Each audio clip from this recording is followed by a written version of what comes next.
So when you think about investing, your mind probably jumps to the usual suspects, right? Stocks, maybe crypto, real estate. Big ones, yeah. Yeah, The ones everyone talks about. exactly. But what if I told you there's like this whole other world, an asset class that's quietly making people pretty decent money, Uh-huh. Something tangible. totally tangible? We're talking about vending machines, the ones you see everywhere. Right. Just sitting there dispensing snacks and drinks. Yeah, but some people are pulling in hundreds, maybe even thousands a month from these things. It's kind of wild when you think about it. It really is. Often overlooked. So today, that's what we're diving into. We're going to unpack how these machines work as an investment, figure out if it's actually a viable thing for you. Yeah. Okay, let's get into it. Let's do it. So the basic appeal, I guess, is how simple it seems on the surface. Right.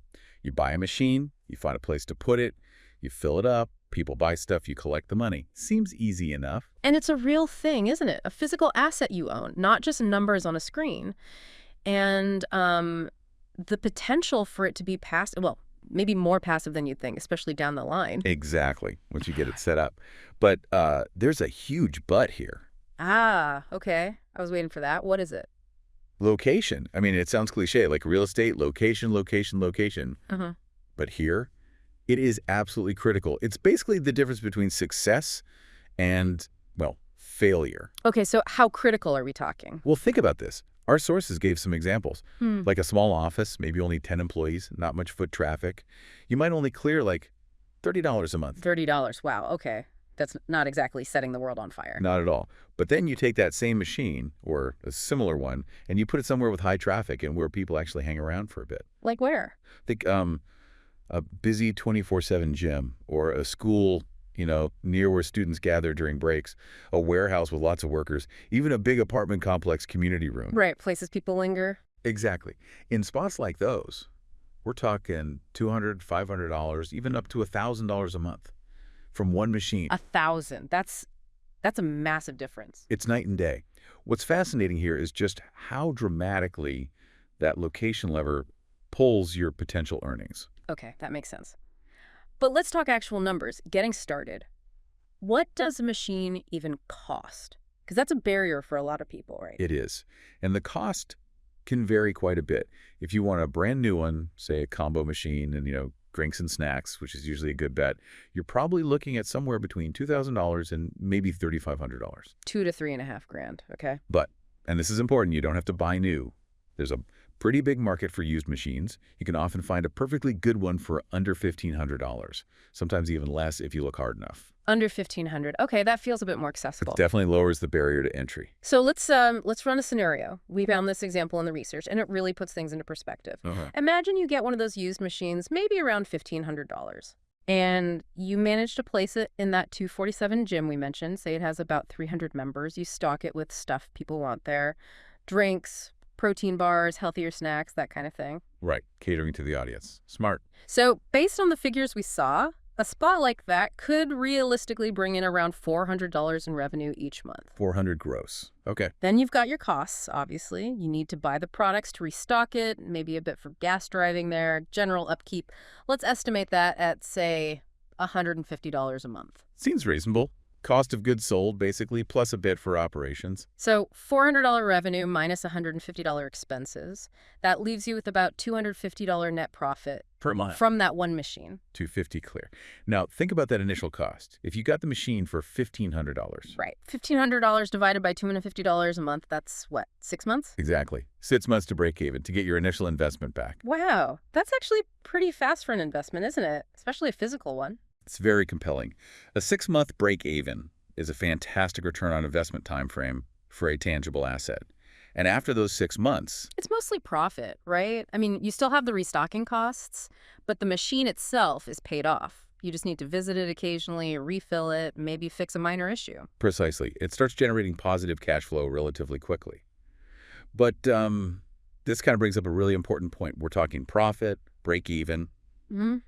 It sounds great, but what's the catch? What's the actual work involved? Because it's not just magic money appearing, right? No, definitely not. And that's crucial. This isn't some set it and forget it fantasy, is it? Absolutely not. That's maybe the biggest misconception. There's real effort involved, especially up front. Okay, so talk about that. What does that upfront hustle, as you called it, really look like? Well, it's legwork. You have to actually find those great locations. That means research, scouting areas, identifying businesses or buildings.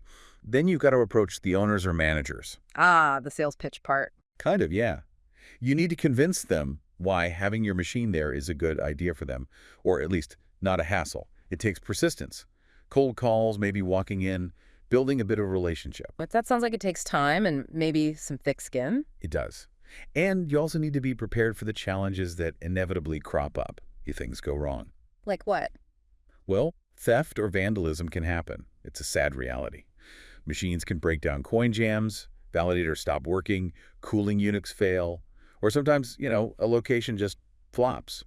You thought it'd be great, but it doesn't perform. Okay, so how do successful operators handle that? Do they just give up? No, not the successful ones. The research suggests they plan for this stuff. For theft, maybe you install it near a security camera if possible, or use cashless payment systems to minimize cash on site. Ah, cashless is smart. Less incentive to break in. Exactly. For mechanical issues, look, a lot of minor stuff. A stuck product, a simple coin jam you can often learn to fix yourself with a basic toolkit saves you a service call. Right, DIY repairs. Yeah. And for the bigger problems, smart operators set aside a small percentage of the revenue, maybe like 5 or 10%, specifically for maintenance and repairs. It's like a little repair fund so it doesn't hit you unexpectedly. Okay, budgeting for breakdowns. Makes sense. And if location just isn't working out? You treat it like data. Don't just leave the machine there bleeding money.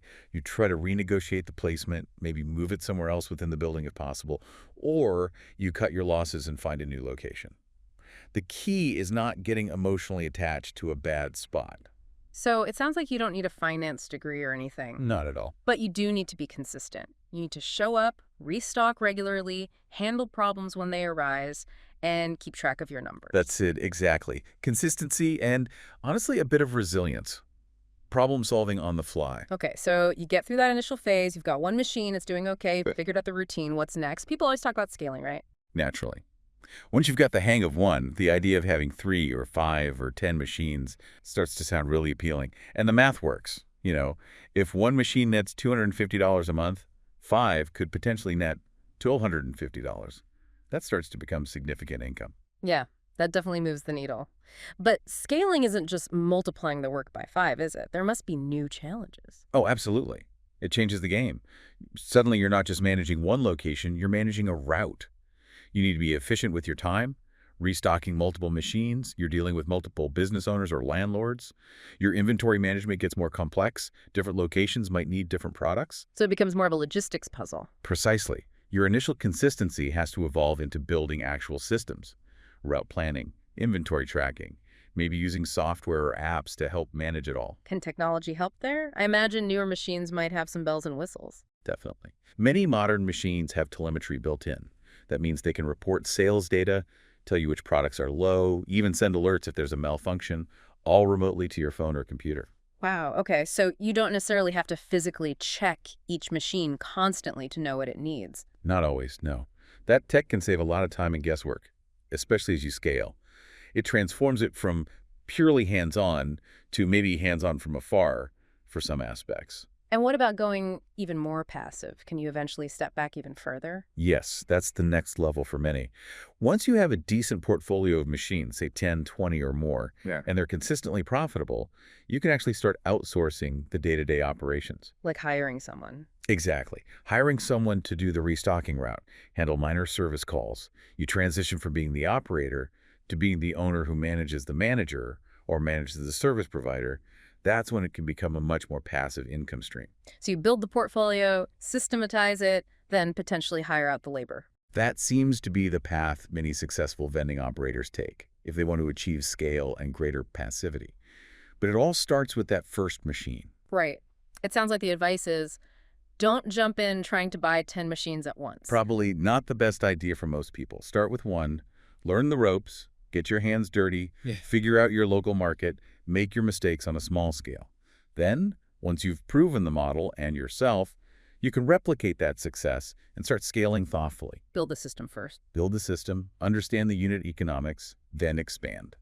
So wrapping this up, it feels like vending machines are kind of this hidden gem, maybe, an offline, relatively low-tech investment compared to, coding or complex financial instrument. That's a fair way to put it. It's tangible, it's understandable, but it still requires that business acumen, the location scouting, the consistency, the problem solving. But the potential is definitely there, evolving from that initial hands-on hustle towards something potentially quite passive if scaled correctly. Absolutely. Which leads to an interesting thought, doesn't it? Next time you're standing in front of a vending machine, maybe grabbing a drink or a snack, just take a second. Yeah. Consider that someone owns that machine. Someone chose that location, stocked those specific items, and is earning money from your purchase. Right there, right then. Could have been you. It makes you wonder, what other everyday things hold that kind of hidden investment potential? What possibilities open up when you start looking at the world a bit differently?